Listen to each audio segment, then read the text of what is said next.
Where we left off in class today, we are finding the percent of monthly expenses in this here example 3. We're going to use our same 3-step approach once again. Step 1, we write a verbal model. Step 2, we identify our knowns and unknowns, which is actually the step that we do first in class. And then step 3, we're going to write and solve an equation using complete sentences. So here we have our family's annual income is $57,000 a year.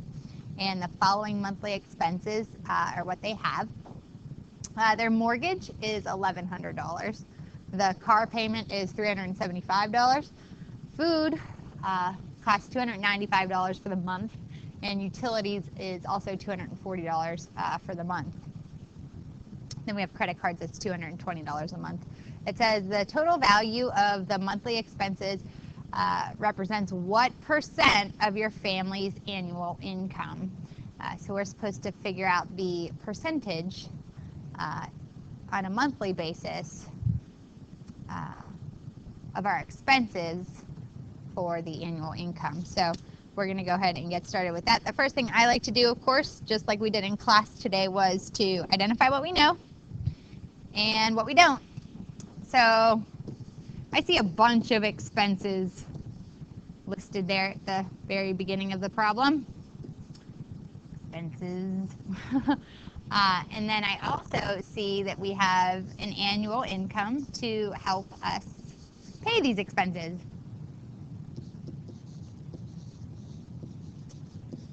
The annual income is definitely something that we know. That's going to be $57,000 annually. The expenses, however, are grouped out per month. So we know that if we want to find the total monthly expenses, we could just add $1,100 to $375 to $295 to $240, and then let's not forget about our credit cards, $220. So the sum for our monthly expenses is $2,230. So I know my monthly expenses, my annual salary, and then what I don't know right now is the percent of income that these expenses take up. So I'm actually going to go ahead and call that X. It's helpful before I get started to directly compare these two things, however. I have annual income and monthly expenses. Well, if you want to compare those things, you kind of need to compare, sort of apples to apples. In other words, I could calculate what these expenses would total up on an annual basis by multiplying them by 12, or I could take my annual income and figure out what I receive on a monthly basis. And that's kind of the route I took in order to compute what I called my monthly income. I need to be able to compare. If I want a percentage, I need to keep the units the same. I need to compare, like I said before, kind of apples to apples, months to months or years to years. It doesn't matter how you do it, but you have to keep it in the same unit. So our monthly income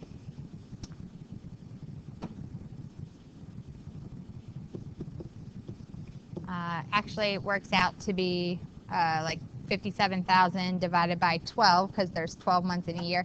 I got $4,750 for the year. So then I went ahead and I wrote a verbal model. If I want to know what percent of the family income my expenses take up, it's safe to say that my expenses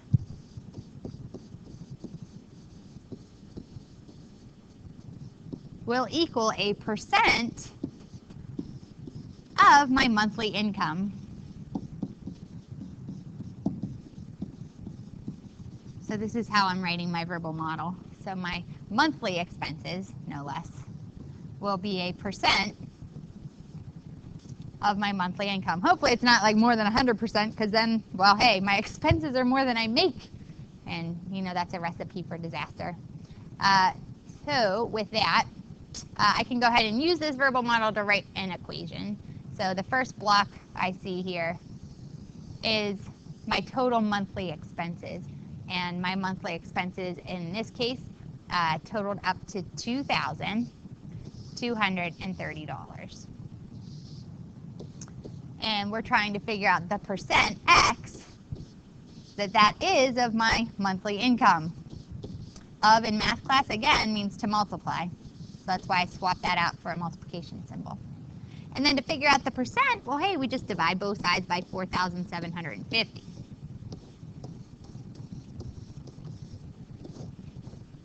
So my percent is going to be established by dividing 2,230 by 4,750. And when I worked that out, I got about 0.47. So we could translate that to be 47%, which is really good. They're living well within their means if they're not even spending half of their income each month. So we could say that to answer the question in a complete sentence, we could say it says what percent of your family's annual income is utilized on expenses. We could say we used 47% of our income to pay our monthly expenses.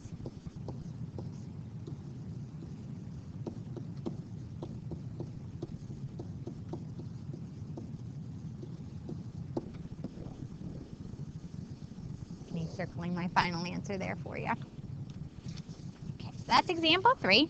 And we just have 2 more, and then you have some independent practice that we'll talk about in a few.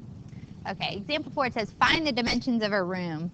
And you'll see that I'm inserting a step above our 3-step process because sometimes it's just easy to draw a picture. And what we have here is a rectangular kitchen, happens to be twice as long as it is wide, and its perimeter is 84 feet. We're supposed to find the dimensions of the kitchen. So what we're going to go ahead and do right now is draw a picture. It's a rectangular kitchen. So I'm going to draw a rectangle. And what they say there is that this kitchen is twice as long as it is wide. So I'm going to label my length and my width right now. For instance, I know that any width of a rectangle is usually the short side, and then the long side is usually what we call the length. Well, if it's twice as long as it is wide, it's often that we could call width W. And if it's twice that length, you know, if the length of it is twice as long as it is wide, that means that our length has to be 2 of these W's. We're ultimately asked to find the dimensions of the kitchen. They're also giving us some information about perimeter in the problem. So in step 2, what I'm going to go ahead and figure out is what I know and what I don't. For instance, I now know that the length, just from my picture there and in reading the problem, my length has to be 2W. And my width is now W. They're also telling me that big P perimeter is 84 feet.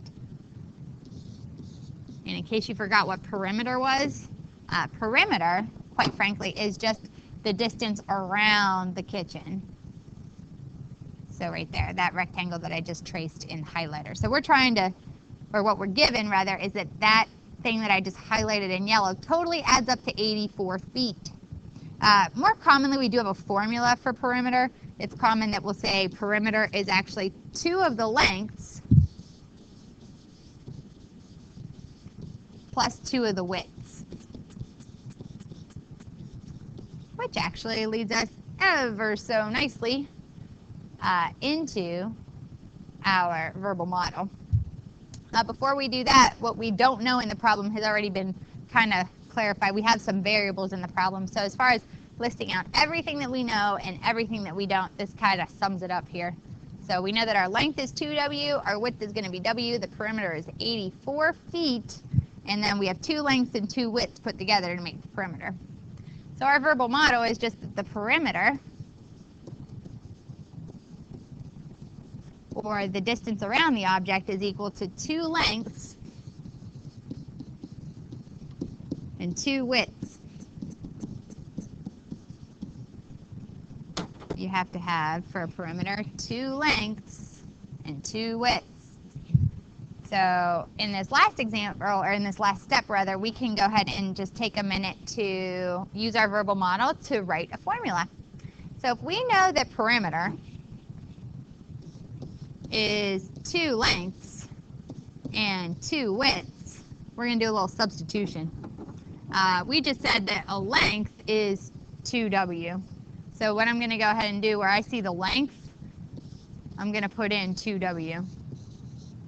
And we just said our width was W. So where I see the width, I'm going to put W there. W. And then I bring down the rest of the formula sort of around the problem. P. We know what P is too, don't we? We know P is actually 84 feet. So I could substitute that in as well. So P is going to come down as 84 feet.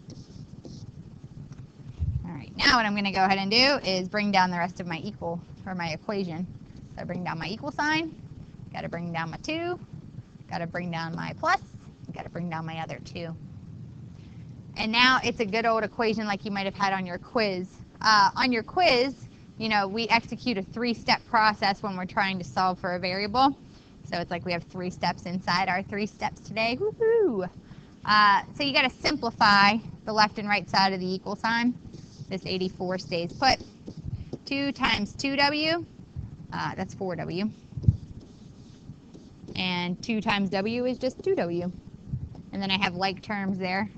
So I have 84 equals 6W. And then if I want to go ahead and solve that for W, I divide both sides by 6. So the width, or W in this case, ends up being 14 feet.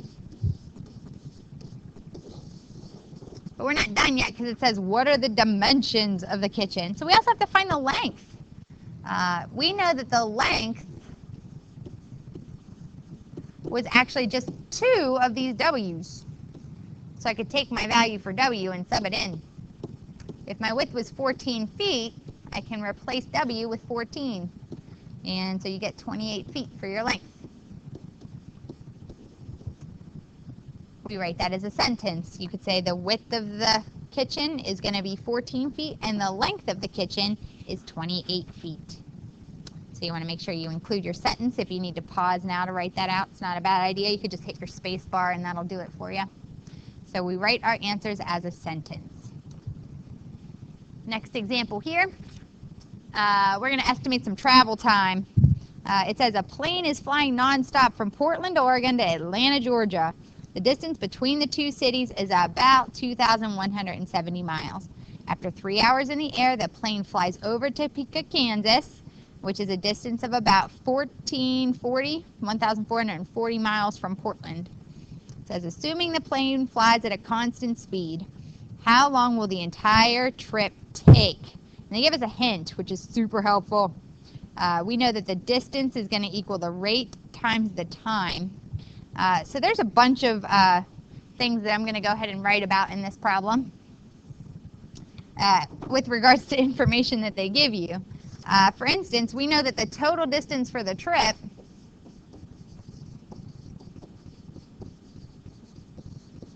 is 2,170 miles. We also know that the distance from Portland to Topeka is 1,440 miles. They cover this distance in just 3 hours. What I don't know about the problem right now is the time it's going to take from Portland to Atlanta.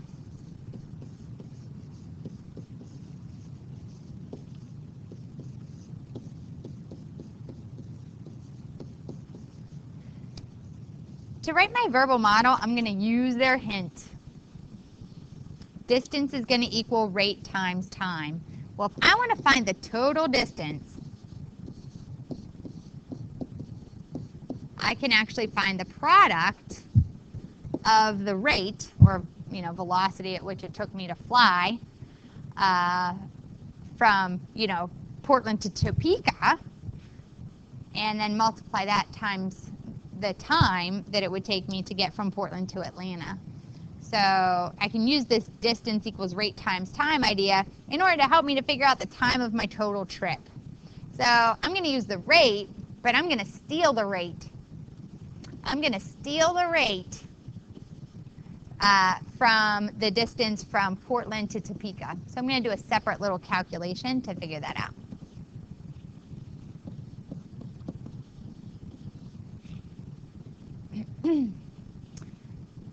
So what I guess I need to find or list out in my knowns and unknowns is essentially, what is the rate of speed from which I traveled from basically Portland to Topeka. From P is Portland, T is Topeka. If I can establish that rate from Portland to Topeka, that's going to be the same rate from Portland to Atlanta. So that's really, really helpful. That's going to stay constant in the problem. To establish rate, basically I have to do miles per hour. And it says I travel 1,440 miles in 3 hours. So that's this value right there, kind of used to help me out, which means this plane is traveling relatively quickly. This train is actually traveling at a rate of about 480 miles per hour when you calculate that out. So now I can use my verbal model to write the equation. It says, hey, take your total distance, which is actually 2,170 miles.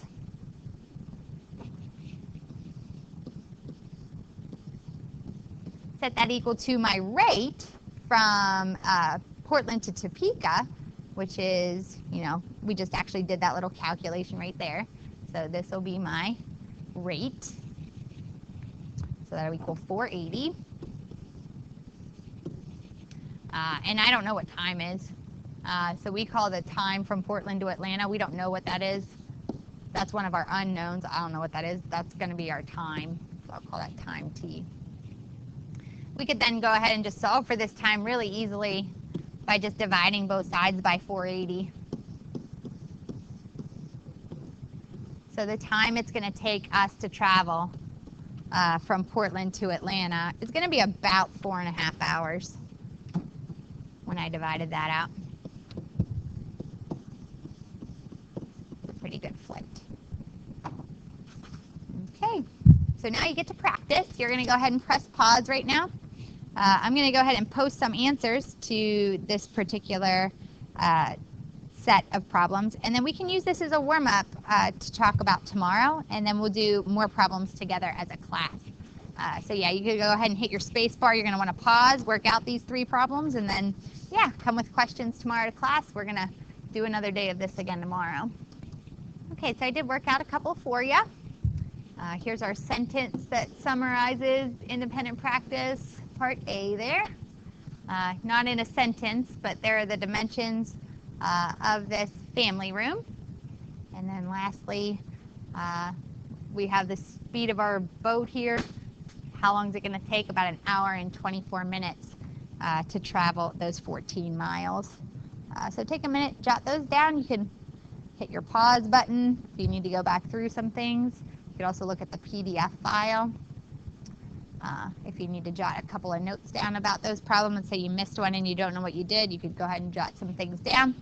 But that is our lesson, and then we'll catch up with this a little bit more tomorrow. Have a good night.